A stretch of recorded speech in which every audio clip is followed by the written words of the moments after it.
Glad to see that you're back after the fall break and have an opportunity to kind of resume our videos in response to the job that you're doing on the post, the discussion board posts, and just general comments about our course. This video will be discussing the just sort of a response to session 9 and the different systems, the concurrent, feed forward, and feedback control systems that the text talked about. Everybody did a really good job of some very creative examples of different systems that you have in your own lives, and I wanted to kind of just speak to those. That, I've heard it said that the true power in management is having accurate information, the information that you could use to actually respond to situations within the departments and the groups that you manage. Now, the first control system that was talked about was feed forward control. And some examples that I came up with were, the first one is in your vehicle, and a gas gauge is kind of a feed forward control in that it tells you exactly how much gas you have left in the tank, so that you'll kind of feed forward in knowing how much further you can go before you need to refuel. In financial terms, a good feed forward control would be a budget or a cash flow plan. Those plans that govern the use of your funds and finances beforehand, so that you'll know just exactly what should be happening as you progress through time and through the financial period. So feed forward controls are planning tools, or tools that a manager could use to just sort of know what they can do going forward in anticipation of business as usual.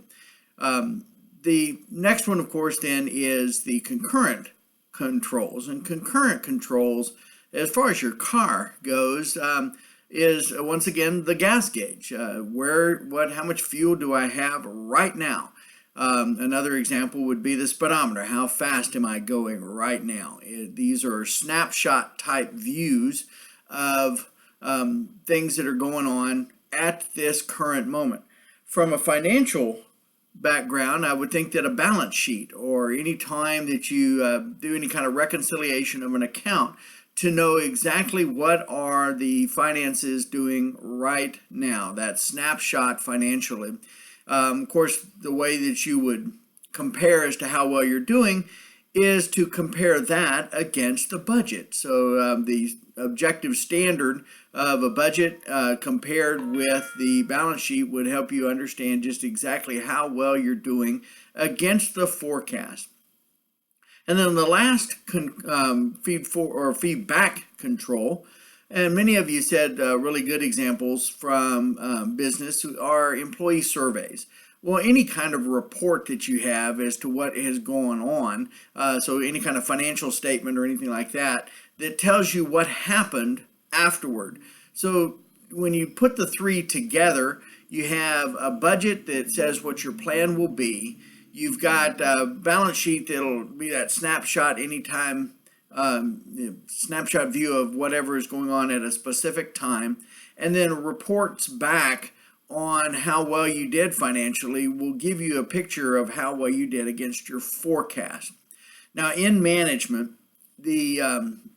one of the biggest things that you'll be doing is managing the performance of those who report to you.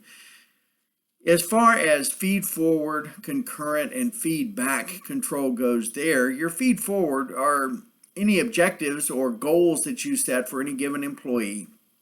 Production goals, productivity goals, or just performance objectives that you give an employee. Those coaching sessions, or times where it may be on-the-spot coaching or maybe a mid-year performance evaluation, are your concurrent reports, those snapshots in time when you're being able to meet with your employee to let them know just exactly how well they're doing in their performance. And then lastly, those feedback controls. This would be like a year-end performance review or analysis of performance, perhaps even in preparation for determining whether a merit increase or a bonus is available to that person.